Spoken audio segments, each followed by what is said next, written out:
మనము శోధనలో ఉన్నామని, బాధలో ఉన్నామని, శ్రమలో ఉన్నామని ఆయన మనల్ని దాటిపోవట్లేదు. ఇశ్రాయేలు ఎన్నిసార్లు తిరుగుబాటు చేసినా, ఇశ్రాయేలు ఎన్నిసార్లు మాట వినకపోయినా, ఇశ్రాయేలు ఎన్నిసార్లు మోషే మీద కానీ, అహరోను మీద కానీ, దేవుని మీద చదువుకున్నా,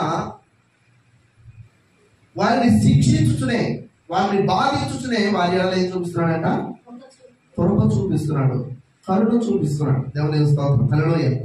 వారు బాధతో కేక వేయగానే, వేదనతో ఆయనను పిలవగానే ఆయన వారి రోధనత్వని వింటున్నాడట. వారితో చేసినటువంటి ఆ నిత్య నిబంధన ఆయన మళ్ళా జ్ఞాపకం చేసుకుంటాడు. ఏమని వాళ్ళని చేశాడు?